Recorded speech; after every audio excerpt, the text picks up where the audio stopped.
Hello बेटा, आप सभी को मेरा नमस्कार। तो आज का सेशन काफी इंपॉर्टेंट सेशन है, ठीक है। मैं अगर आपसे कहूं बेटा कि आप पूरी जूलॉजी की एनसीईआरटी एक दिन में, सिर्फ एक दिन के अंदर, ठीक है, एक दिन भी नहीं, एक दिन ज्यादा बोल दिया मैंने, कुछ घंटों के अंदर फिंगर टिप्स पर कर सकते हो, ठीक है, मतलब रिवाइज कर सकते हो पूरी की पूरी। यानी 2 से 3 दिन अगर आपने ये प्रोसेस कर ली तो पूरी एनसीईआरटी आपके ब्रेन में परमानेंटली सेट हो जाएगी। ऐसी कोई स्ट्रेटजी, यस, वो स्ट्रेटजी बताने वाला हूं मैं, ठीक है। और एक्चुअल में बच्चा कंफ्यूज होता है, सर मुझे एनसीईआरटी वीडियो या नोट्स किसको फॉलो करना चाहिए, उसका कंक्लूजन आज निकल जाएगा एग्जैक्ट, ठीक है, पूरा साइंटिफिक प्रूफ के साथ। सबसे पहले मैं आपसे बात करूंगा, एक आपने सुना भी होगा कि एलॉन मस्क, ठीक है, या दुनिया के जो मतलब कुछ ही पॉइंट्स में, परसेंट में जो लोग हैं, ठीक है, वो पूरी दुनिया पर राज करते हैं, वो भी सेम वही है जैसे एक आम इंसान होता है, पर उनकी थॉट प्रोसेस उनको सबसे अलग बनाती है। आखिर ऐसी क्या थॉट प्रोसेस है? सुना होगा आपने, एलॉन मस्क का पहला टारगेट होता है इस काम को करने में टाइम कितना लगेगा, अगर इस काम को करने में 10 साल लगेंगे तो अगला टारगेट होता है कि इस काम को मैं 1 साल में कैसा पूरा करूंगा, 1 साल में कैसे पूरा करूंगा, उसको पूरी स्टडी करता है, पूरी रिसर्च करता है और उस 1 साल में करके भी दिखाता है। ये उसकी जो खूबी है, जो औरों से उसको अलग करती है। तो अगर ऐसा ही कुछ आप अपनी रिवीजन स्ट्रेटेजी या पढ़ाई की स्ट्रेटेजी में कर लो, मैं सच कह रहा हूं, कोई भी कंपटीशन आपके लिए टिपिकल नहीं है। तो आज बेटा मैं वही डिस्कस करने वाला हूं आपसे, ठीक है। आखिर वो क्या है, ठीक है, जो आपको औरों से अलग करेगी और वाकई में हर चीज आपकी फिंगर टिप्स पर कराएगी, ठीक है, गारंटी है साइंटिफिक प्रूफ के साथ। सबसे पहले मैं एनसीईआरटी की बात करता हूं कि आप एनसीईआरटी कुछ घंटों में ही, पूरा सब्जेक्ट, पूरी एनसीईआरटी कुछ घंटों में ही आप कवर कर सकते हो। और नीट के एग्जाम तक उस एनसीईआरटी को 25 से 30 बार, आप समझ रहे हो ना, रिवाइज कर सकते हो मात्र कुछ घंटे दे करके। यस, वो स्ट्रेटजी की बात करने वाला हूं, ठीक है। और एक्चुअल में रिवीजन के लिए सही स्ट्रेटजी क्या है हम डिस्कस करने वाले हैं, कंक्लूड करेंगे। सबसे पहले मैं एनसीईआरटी की बात कर रहा हूं। मैंने एक चैप्टर उठाया बायोटेक्नोलॉजी, ठीक है, क्योंकि अभी बायोटेक में अपनी 12th वाले बैच में स्टार्ट कर रहा हूं, तो सामने थी तो वहीं से मैंने 2 पैरा उठा लिए। तो बायोटेक्नोलॉजी का एक पैरा है, ठीक है, जो आप देखोगे जो लास्ट में एनसीईआरटी के लास्ट में दे रखा है, पेटेंटिंग से रिलेटेड, ठीक है। अगर मैं इस पूरे पैरा को पढ़ता हूं, ठीक है, तो राइस के बारे में बताया है और बताया गया है यहां पर there are estimate 2 lakh variety of rice in India, ठीक है। और डाइवर्सिटी की बात करते हैं भाई, इसमें बहुत ज्यादा डाइवर्सिटी है, जिसमें डॉक्यूमेंटेड बासमती राइस की 27 डॉक्यूमेंटेड वैरायटी है, ठीक है। और लास्ट में बात की है हमने कि 1997 में एक अमेरिकन कंपनी थी, ठीक है, जिसने बासमती राइस पर patent right on basmati rice through the US patent and trademark office ये किया। तो इस पूरे पैरा को पढ़ने के बाद क्वेश्चन कहां से बन सकता है, यही लाइन है जहां से क्वेश्चन बन सकता है। कंक्लूजन क्या है, आप एनसीईआरटी पर एक छोटा सा एक स्टिकर लगा करके स्टेपल कर सकते हो, ठीक है, या एनसीईआरटी पे जगह होती है वहां उसको कंक्लूड कर सकते हो। अब मैंने क्या किया भाई, पूरे में यही तो चीज है, variety of rice in India 2 lakh, ठीक है, variety of basmati rice in India 27 documented है। कब भाई भूलोगे क्या, यही तो भूलोगे आप, यही तो टर्म भूलोगे, ये भूलोगे, ये भूलोगे। 1997 में एक अमेरिकन कंपनी आई जिसने पेटेंट राइट ऑन बासमती किया, और कहां पर उसका कंपनी का नाम क्या था, ठीक है, अब बोलोगे यूएस पेटेंट एंड ट्रेडमार्क, ठीक है, ऑफिस, ये उनका ऑफिस था, ठीक है। इन्होंने उसको पेटेंट कराया।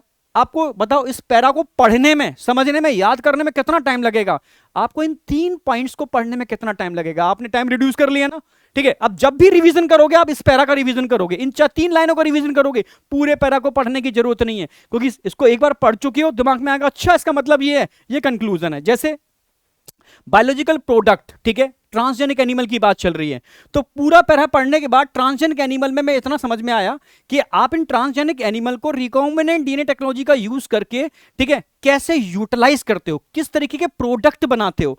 तो प्रोडक्ट की बात की है, सच एज ह्यूमन प्रोटीन, ठीक है, अल्फा 1 एंटीट्रिप्सिन, ठीक है, जो एम्फाइसीमा के ट्रीटमेंट में यूज करते हैं, हम इस रिकॉम्बिनेंट डीएनए टेक्नोलॉजी से बनाते हैं ट्रांसजेनिक एनिमल का यूज करके। ऐसे ही फिनाइल कीटोन्यूरिया और सिस्टिक फाइब्रोसिस में भी हम इसी का यूज करके बनाते हैं, ठीक है। तो मैंने इस पूरे को कन्वर्ट कर दिया कि रिकॉम्बिनेंट डीएनए टेक्नोलॉजी से कौन कौन से प्रोडक्ट बने, एम्फाइसीमा के ट्रीटमेंट के लिए अल्फा 1 एंटीट्रिप्सिन, इसके अलावा ऐसे ही हमने प्रोडक्ट बनाए फिनाइल कीटोन्यूरिया और सिस्टिक फाइब्रोसिस के ट्रीटमेंट में। ये तुम भूल जाओगे, 100% कह रहा हूं, नहीं याद रहेगा। जब तुम कंक्लूड करके 2 पॉइंट लिखोगे ना, जिंदगी भर नहीं बोलोगे। जब भी रिवीजन करोगे तो आपके घंटों का टाइम, ठीक है, समझ रहे हो, बस मिनटों में आपका कन्वर्ट हो गया। अब आगे हमने क्या बात की यहां पर, ठीक है, सिमिलरली हमने 1997 में पहली ट्रांसजेनिक काउ बनी थी रोजी, ठीक है। जिसको हमने ट्रांसजेनिक का मतलब है जेनेटिकली मॉडिफाई किया और उसके अंदर human milk, human protein enrich milk produce किया 2.4 ग्राम पर लीटर। बच्चा भूलता ही भूलता है, मैं सच कह रहा हूं। हम इस पूरे लाइन को कन्वर्ट कर दिया क्या, 1997, जिंदगी में नहीं भूलोगे। फर्स्ट ट्रांसजेनिक काउ कौन सी थी, रोज ही। क्या प्रोड्यूस कर रही थी, ह्यूमन प्रोटीन इनरिच मिल्क। कितना कंटेंट था प्रोटीन का, 2.4 ग्राम पर लीटर। पर ग्राम करके कंफ्यूज कर देंगे, पर लीटर। जब आप एनसीईआरटी को इस तरीके से डीकोड कर दोगे ना, ठीक है, यस, इसे कहते हैं अल्टीमेट। आपने, समझ रहे हो, महीनों का काम आपने दिनों में कन्वर्ट कर दिया और दिनों का काम आपने कुछ घंटों में कन्वर्ट कर दिया। तो ये एक सही तरीका है एनसीईआरटी को पढ़ने का, समझने का। आप एक एक पैरा को टारगेट करोगे तो एक एक लाइन आपकी आंखों से निकलेगी। उन पॉइंट्स को डिकोड करोगे जहां से क्वेश्चन बन सकते हैं, तो कोई है ही नहीं ऐसा क्वेश्चन बनाने वाला, ठीक है, कि आप उसके क्वेश्चन सॉल्व ना कर पाओ, गारंटी है मेरी, ठीक है। अब बताती है, बच्चे कहते हैं कि सर मैं वीडियो लेक्चर देखूं या नोट से पढ़ूं, ठीक है। तो एक बार एनसीईआरटी तो डिकोड करनी है, और अगला अगर मैं अपने नोट्सों की बात करता हूं तो मेरे नोट्सों में तो एनसीईआरटी पूरी इंक्लूड होती है, पूरा डिकोड फॉर्म में होते हैं, ठीक है। पर मैं फिर भी बच्चे से कहता हूं एक बार एनसीईआरटी इस तरीके से पढ़ेगा, और फिर जैसे मैं नोट्स बनाए। अब एक साइंटिफिकली कॉन्सेप्ट है, जब आप वीडियो देखते हो तो बस वीडियो देखते रहते हो, हाँ आ गया आ गया आ गया, ठीक है। मात्र बायोटेक की अगर मैं लेक्चर की बात करूं तो आपके लगभग 8 घंटे जाएंगे उस लेक्चर को देखने में, आप समझना।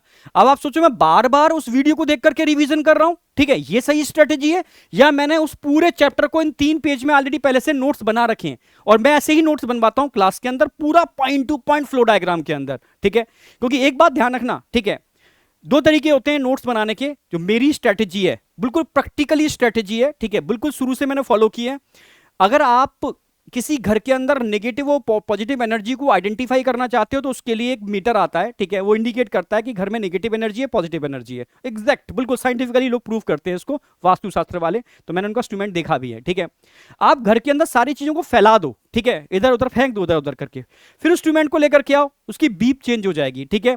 और अगर तुम उसको बिल्कुल सब चीजों को व्यवस्थित तरीके से रखो, ठीक है, और फिर उस इंस्ट्रूमेंट देख रहे हो तो ग्रीन सिग्नल देगा वो, यानी यहां पॉजिटिव वाइब्स आ रही हैं, ठीक है। तो ऐसी ही चीजें बेटा हमारी दुनिया में हर जगह एप्लीकेबल होती हैं। यस, मेरी लिखने की उसमें भी ये चीजें आपको मिलेंगी, ठीक है। चीजें आपको कहते हैं लोग कि जूलॉजी बहुत इजी लगती है सर, ठीक है, याद हो जाती है। भाई क्यों हो जाती है, क्योंकि उसके पीछे साइंस लगी हुई है पूरी की पूरी। मैंने एनसीईआरटी और जितने भी इंटरनेशनल बुक्स के कंसेप्ट हैं उनको बहुत सिस्टमैटिक वे में अरेंज किया हुआ है। जो बच्चे नोट्स नहीं बना सकते वो सिर्फ उसके प्रिंट निकाल लें तो भी काम बन जाएगा, ठीक है। जब तुम रिवीजन करोगे, आप समझना मेरी बात, अगर मैं इसको स्कैटर्ड कर देता, ठीक, कहीं की चीज कहीं, कहीं की चीज कहीं, तो ना तो तुम्हें उस समय नोट समझ में आते। जब तुम रिवीजन करते या कुछ करते तो तुम्हें दिक्कत होती है, क्योंकि वो स्कैटर्ड है, ठीक है, प्रॉपर वो एनर्जी सेट ही नहीं होगी। मेरी बात समझ रहे हो, साइंस, पूरी साइंस है इसके पीछे। अगर तुम्हारा राइटिंग ठीक है, तुमने सही तरीके से चीजों को अरेंज किया हुआ है, तो वो बहुत कंसेप्चुअल ब्रेन में एक बार में मेमोराइज हो जाती है, आप समझ रहे हो। अगर मैं सोचो, मेरा तो ये मानना है कि मैं टीचर तभी हूं जब एक बार पढ़ाऊं, ठीक है, और मुझे उस टॉपिक को बार बार सेम बच्चे को ना पढ़ाना पड़े, तो मेरी क्वालिटी है। अगर मैं अपने टॉपिक को कभी उसको वन शॉट की फॉर्म में पढ़ा रहा हूं, कभी किसी फॉर्म में पढ़ा रहा हूं, कभी क्लास में पढ़ा रहा हूं, तो मेरी क्वालिटी 0 है, मैं हुई नहीं टीचर, ठीक है, रियलिटी है। तो इसलिए मैं हर बच्चे से कहता हूं कि ऑलवेज रिवीजन करोगे थ्रू नोट्स, या तो नोट्स खुद बनाओ अपने हाथों से, ठीक है। अगर मेरे नोट्स फॉलो कर रहे हो तो नोट्स में पूरा एकदम अरेंजमेंट प्रॉपर है, इनको प्रॉपर तरीके से आप देखोगे। आपको करना क्या है, जो टिपिकल चीजें होंगी उनको अंडरलाइन करोगे, ठीक है।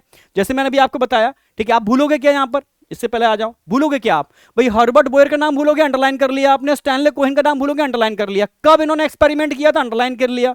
एक 1963 में, ठीक है, इन्होंने किस किस एंजाइम को आइसोलेट किया था, ठीक है, इसको अंडरलाइन कर लिया। बाद बाकी के ई को आरी का मतलब क्या होता है, और हिंद 2 इसका मतलब क्या होता है, कहां कट करते हैं, अंडरलाइन कर लिया, ठीक है। ऐसे ही आपने पीवीआर 322 का मतलब क्या है, और स्टेबल मार्कर, यानी एक एक चीज को पॉइंट में कन्वर्ट कर लिया आपने।